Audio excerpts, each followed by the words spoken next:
Bienvenue sur la Minute Zinzineux, un podcast où on écoute poètes et poétesses nous raconter leurs liens avec la poésie et nous présenter leur dernier ouvrage. Donc bienvenue dans cette seconde partie du podcast avec Christine intitulée « Ton écriture et toi ». Une nouvelle série de questions sur cette thématique. Première question, Christine, comment est-ce que tu choisis tes mots ? Est-ce que c'est très instinctif ou au contraire, est-ce que tu vas construire quelque chose de façon très, très raisonnée ? Alors, j'ai envie de dire qu'en fait, c'est un peu les deux. C'est un peu les deux parce que il y a des choses qui me viennent, mais ça m'arrive aussi de revenir à cette histoire de liste. Quand je vais parler de quelque chose, je je peux aussi faire des listes de mots mais bon, ça ne dure pas très longtemps. Après, c'est de la rédaction, mais voilà. Cette liste de mots, c'est en lien avec ce que tu disais sur les ateliers d'écriture, le dernier épisode, non ? J'ai pratiqué ça auprès d'élèves, d'enfants qui ne savaient pas encore lire, d'étudiants, d'adultes et je sais que c'est, quand je suis un petit peu coincée ou je reviens à mes histoires de listes et puis de toute façon, je veux dire quand je suis à une conférence ou lors de la visite d'une exposition, je pose des mots. Voilà, je l'expression que j'emploie, je fais des provisions de mots. C'est pas très original, mais voilà, je fais des provisions de mots. C'est très poétique, Oui, je trouve. et ça me permet après d'avoir une espèce de matériau engrangé avec lequel on peut jouer, qu'on peut manipuler, dont on peut sortir des choses, chouettes. Oui, ouais. Voilà. Et donc c'est après qu'intervient quelque chose de plus construit où tu reviens sur ces Oui, mots. il y a toujours le moment, heu, j'allais dire jaillissement, c'est franchement, démesuré, mais le côté, heu, vrac. Alors le côté vrac, ça c'est au contraire, c'est mais, dans un premier temps, j'ose, je pose les choses. Je ne censure pas. Ouais. Voilà. Je vais le plus loin que je peux et c'est après que je retravaille, que Ça voilà. marche. Et alors, il y a le moment de l'écriture et ensuite il y a le moment de la lecture. Comment est-ce que tu vis le fait d'être lu? Est-ce que ça intervient dans ton processus d'écriture? Est-ce que c'est quelque chose que tu as en tête?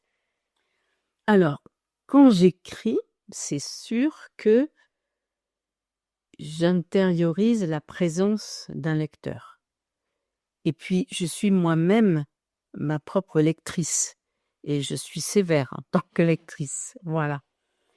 Hem, En fait, au tout début, hem, j'étais à l'idée d'être lue, j'étais terrorisée. J'étais terrorisée, c'est-à-dire je ne montrais rien parce que j'écris depuis toujours, j'ai envie de dire.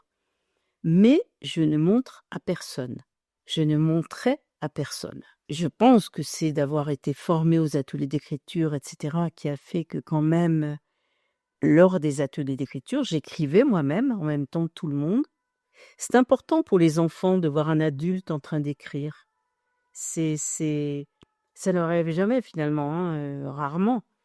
Mmh et puis j'étais autorisée à dire: «Chut!» parce qu'ils voyaient qu'ils me dérangeaient.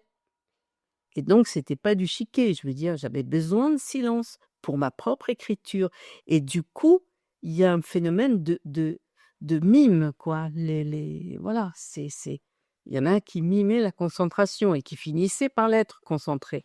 C'est vrai qu'un atelier d'écriture, c'est un endroit où on se sent à l'aise, où chacun a à cœur de faire avancer l'atelier, de faire, d'être à l'écoute, d'être bienveillant.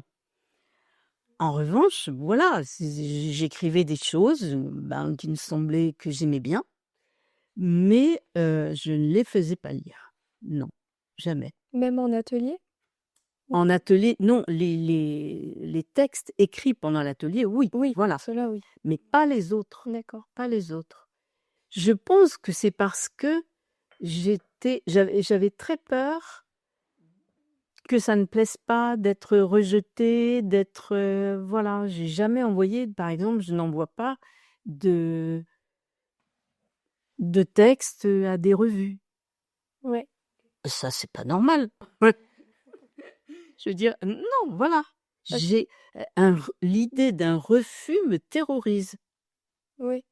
Alors que pourtant, Ben, comme enf publié finalement, dans pas mal d'éditeurs. oui, voilà. Alors ça, c'est incompréhensible. Pour moi, c'est un miracle, c'est un cadeau, c'est voilà. J'étais invitée donc à chaque année à venir lire des textes. Ils avaient un lieu où on pouvait librement s'inscrire et en fait, je crois que c'est ça un petit peu qui a fait démarrer parce que chaque année, je lisais le texte de quelqu'un d'autre que j'aimais. Ça me posait pas de problème. Mais au bout d'un moment, j'ai ressenti une sorte de frustration parce que voilà, j'ai besoin de m'exprimer, et donc une année, je suis allée avec un texte à moi et je mettais le texte de l'autre auteur que j'avais choisi au-dessus, le mien, et après en dessous et au moment où il a dit mon nom, pof, je sors mon propre texte. Voilà, donc ça a été très nouveau et apparemment, z ce texte a eu un bon accueil, voilà, on m'en a parlé après, tout ça, ça m'a quand même fait du bien et voilà. Je suis allée voir le Stéphane, Landois, avec qui j'avais travaillé. C'est l'atelier du Hanneton, l'éditeur de l'atelier du Hanneton et donc je lui dis, comme je dis généralement aux éditeurs que je vais voir je lui dis: «Qu'est-ce que c'est ton dernier coup de cœur?» Alors il me dit: «Ah ben écoute, là tu voyais, là, bien, et puis c'est un gars, il se prend pas au sérieux» et tout à coup je lui dis: «Eh ben écoute, si tu cherches quelqu'un qui se prend pas au sérieux, voilà» et je lui pose vigoureusement mon texte sous le nez. Il le lit et cetera et au bout d'un moment, il me dit: «Je prends». Alors là, j'étais absolument stupéfaite et tout ça. Et puis c'est vrai que là, ce projet, il y avait une feuille. Alors il m'a dit, voilà, de lui en envoyer plus. Après, il y en avait trop. Enfin bref. Et ça a duré très longtemps. En plus, avec le Covid et tout le bazar. Et l'année d'après, j'avais un autre texte à la main. Et donc, Celui-là, on le connaît. on était donc sur votre stand. Le marché de la poésie, à Paris du coup, hein, Voilà. je précise. Et donc, l'année d'après, donc on se retrouve, on se connaissait donc déjà un petit peu. Et je lui dis: «Ben tiens, je t'ai jamais rien montré». Voilà, et Géraldine. c'était le texte que je venais de lire lors de la séance, de l'Union des poètes et compagnie. Et c'était des choses simples. Voilà. Un texte que j'avais écrit il y a vraiment longtemps et que j'avais perdu d'ailleurs.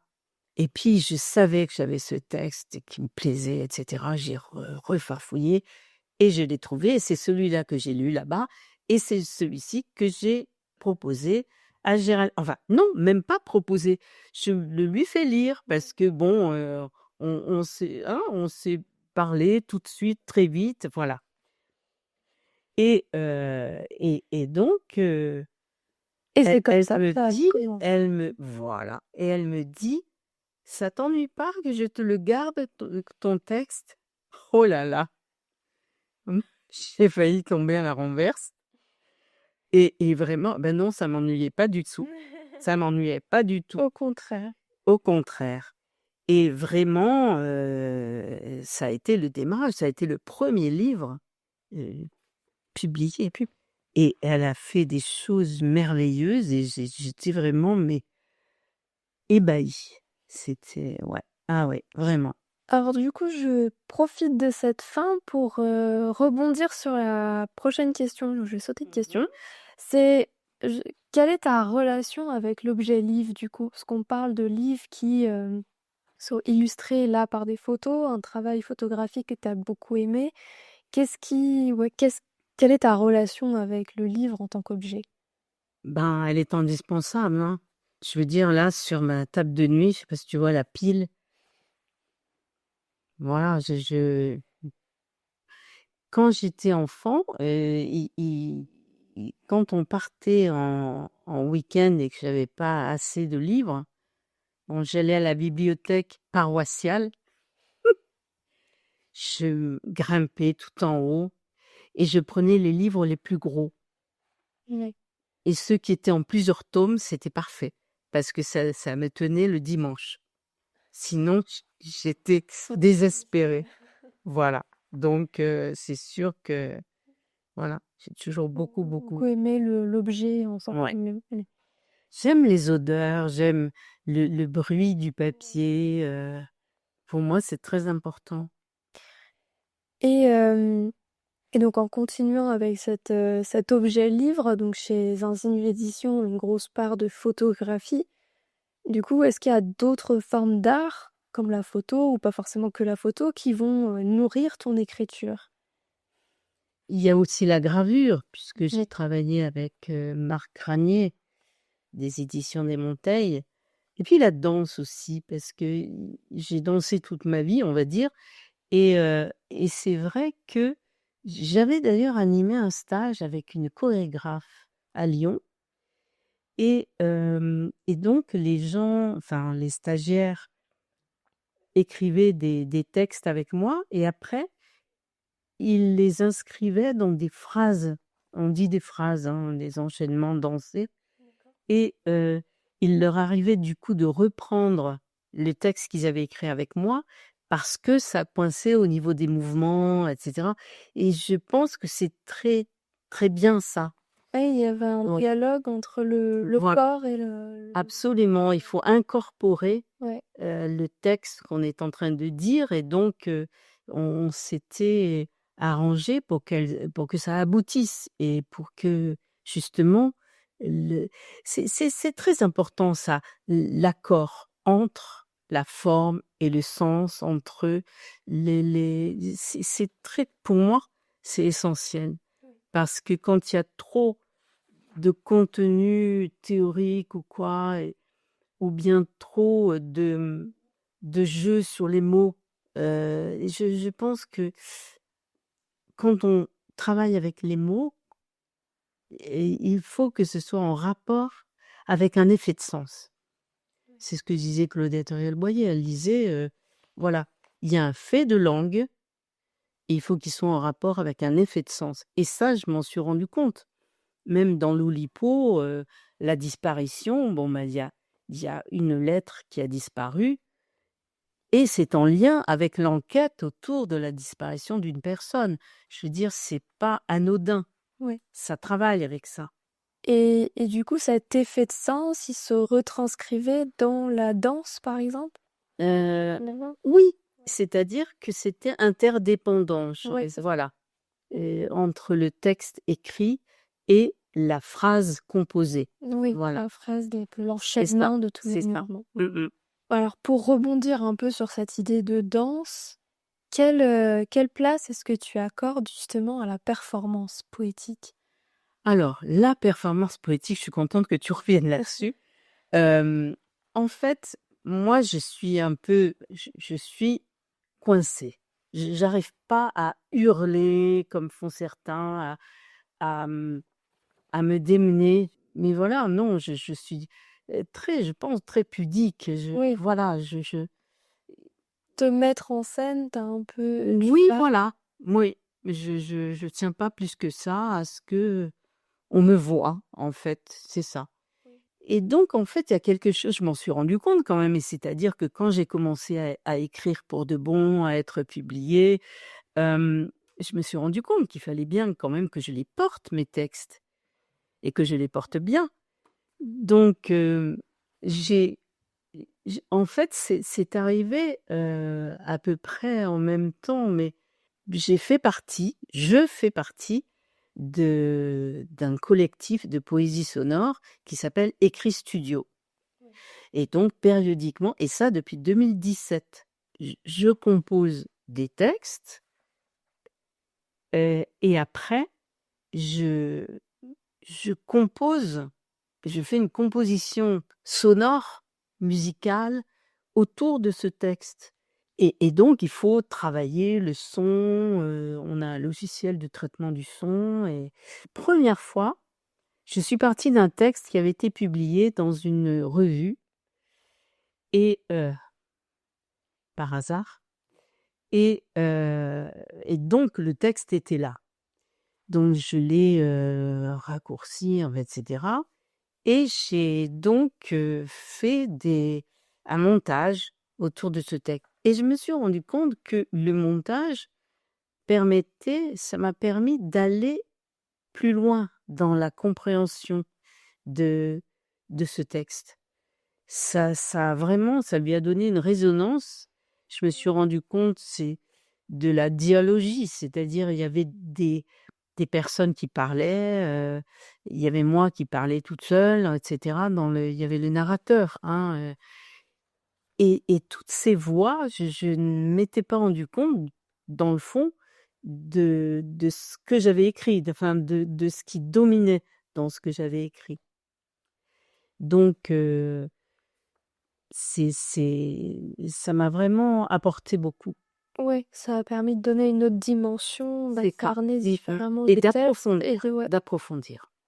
Super. Merci Christine pour Et je t'en prie. pour cet épisode. Et j'invite tous les auditeurs qui nous écoutent à se rendre la semaine prochaine pour le prochain épisode sur le livre que Christine publie chez Zinzinu Éditions, Glace. Merci de nous avoir écoutés. C'était la Minute Zinzinule. Interview de Louise Dubois, montage de Géraldine Dubois, musique de Claire Rothambourg.